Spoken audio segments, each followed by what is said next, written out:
શ્રીહરિ પરમાનંદમ ઉપદેષ્ટારમીશ્વરમ વ્યાપકમ સર્વલોકાનામ કારણમ તમ નમામ્યહમ. સર્વને જય શ્રી કૃષ્ણ, જય મહાદેવ. ફરી પાછા આપણે એ જ જ્ઞાન ગંગામાં આવ્યા છીએ અને એ જ જ્ઞાન ગંગામાં આપણે બધા ગ્રંથોના દર્શન પણ કરવા છે અને સાથે સાથે બધા ગ્રંથોની માહિતી પણ લેવી છે. તો આજ આપણે એક એવા ગ્રંથ વિશે ચર્ચા કરવા જઈ રહ્યા છીએ જે સર્વાધિક અત્યારે સૌથી વધારે ગવાય છે, એ છે શ્રીમદ ભાગવત. તો આજે આપણે ભાગવતના દર્શન પણ કરવા છે અને સાથે સાથે અલગ અલગ શ્રીમદ ભાગવતની પ્રદોના દર્શન પણ કરવા છે. તો એમાં આજે આપણે સૌથી પહેલા ગ્રંથ લેવા જઈ રહ્યા છીએ, એ છે શ્રીમદ ભાગવત ભાષાંતર. આ ગ્રંથ હરિભાઈ દલપતરામ પટેલ દ્વારા રચાયેલો આ ગ્રંથ છે અને શાહપુર અમદાવાદથી પ્રસ્તુત થયેલો આ ગ્રંથ છે. આ ગ્રંથ 1924માં પ્રકાશિત થયેલો ગ્રંથ છે, જેને આજે 102 વર્ષ પૂર્ણ થયા છે. અને આ ગ્રંથ સંપૂર્ણ ગુજરાતીમાં આનું ભાષાંતર છે, એટલે આપણને સમજવામાં પણ ખૂબ સરળતા રહે છે. આ ગ્રંથની વિશિષ્ટતા એ છે કે આ ગ્રંથમાં પૌરાણિક કથાઓને જીવનની દૈનિક પરિસ્થિતિઓ સાથે જોડી અને દર્શાવવામાં આવી છે. જીવનમાં આવેલા સંઘર્ષો, આપત્તિઓ અને રમણીયતાઓ બધાને એક દર્શનાત્મક દ્રષ્ટિએ પ્રગટ કરવામાં આવ્યા છે. શ્રીમદ ભાગવત પૃથ્વી પરના સર્વશ્રેષ્ઠ ધર્મ ગ્રંથોમાંથી એક છે. આ ગ્રંથ એ અભિપ્રેત સિદ્ધિઓ અને વૈશ્વિક સ્તરે ધર્મના ભાવને પકડી અને રાખે છે. વ્યાસ ભગવાન, જેમણે ભારતીય સાહિત્ય અને સંસ્કૃતિના પાવન મંચ પર ઘણી મહાન કૃતિઓ રચી છે અને એ વિષય પર ધ્યાન આપતા કહ્યું છે કે શ્રીમદ ભાગવત એ એમના કાર્યની સઘન ટોચ છે.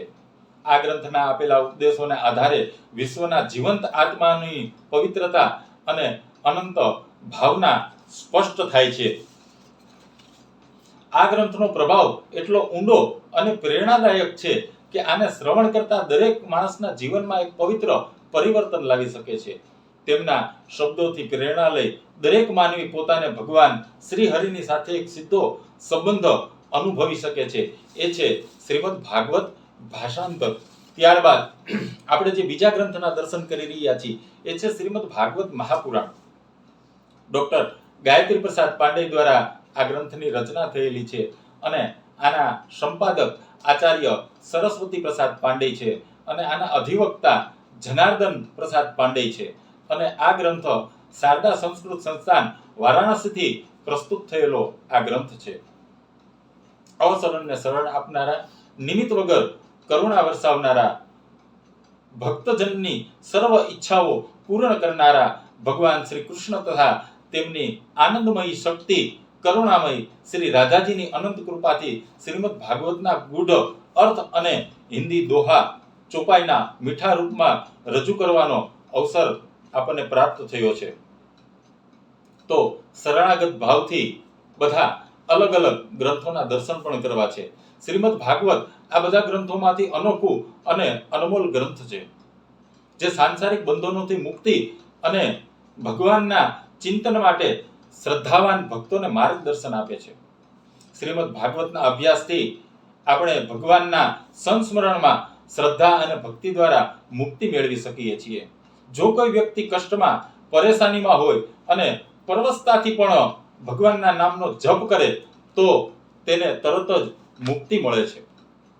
ભગવાનના નામનો એટલો ભાર છે કે તે પાપોથી મુક્ત કરે છે અને જીવાત્માને ભગવાનની દયાથી ઉદ્ધાર આપે છે.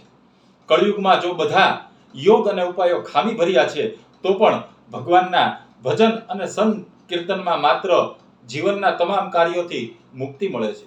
આવો કષ્ટોથી અને મુક્તિ સુધીનો માર્ગ એટલે કે શ્રીમદ ભાગવત મહાપુરાણ.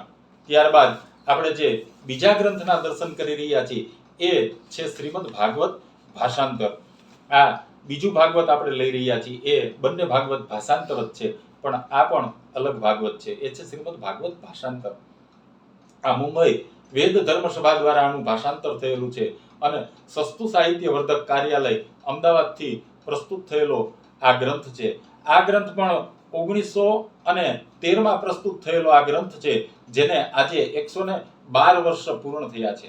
આ ગ્રંથની વિશિષ્ટતા એ છે કે એ સમયમાં એટલે કે આજથી 112 વર્ષ પૂર્વે શ્રીધરી ટીકા અનુસાર આ આખો ગ્રંથ ગુજરાતીમાં ભાષાંતર કરાયેલો છે અને શ્રીમદ ભાગવત એ માત્ર ખાલી ગ્રંથ નથી, પણ ભારતના ભક્તિ પ્રવાહનો એ સ્તંભ છે. આ ગ્રંથનું મહત્વ એટલું મોટું છે કે એના પ્રત્યે દેશભરમાં અપૂર્વ શ્રદ્ધા છે.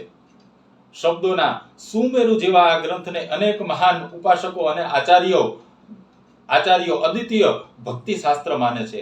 આવા અમૂલ્ય ગ્રંથો ભાગવત પ્રેમીઓ માટે એક ઉદિત થતા સૂર્ય સમાન છે, જેનું ઋણ આપણે કદી ચૂકવી નહીં શકીએ. આવું અમૂલ્ય ધન આપણા જીવનમાં આવે તો કેમ ન પામીએ આપણે એને.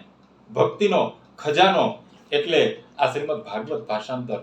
તો ચાલો આજે શ્રીમદ ભાગવત ખોલીએ, એક પાનું શ્રીમદ ભાગવતનું વાંચીએ, એક શ્લોક શ્રીમદ ભાગવતનો વાંચીએ, એકાદી વાર્તા શ્રીમદ ભાગવતની વાંચીએ અને જીવનને ધન્ય બનાવીએ. ચાલો આપણે પણ આપણા જીવનમાં ભાગવતનો અંકુર વાવીએ અને પ્રેમથી, ભક્તિથી, શાંતિથી જીવન વિતાવીએ.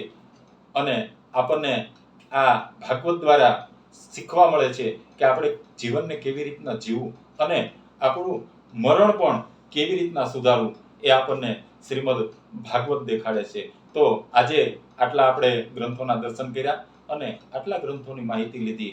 આગળ આપણે બીજા ગ્રંથોના પણ દર્શન કરશું અને બીજા ગ્રંથોની પણ માહિતી લેશું. ત્યાં સુધી સર્વને જય શ્રી કૃષ્ણ, જય મહાદેવ.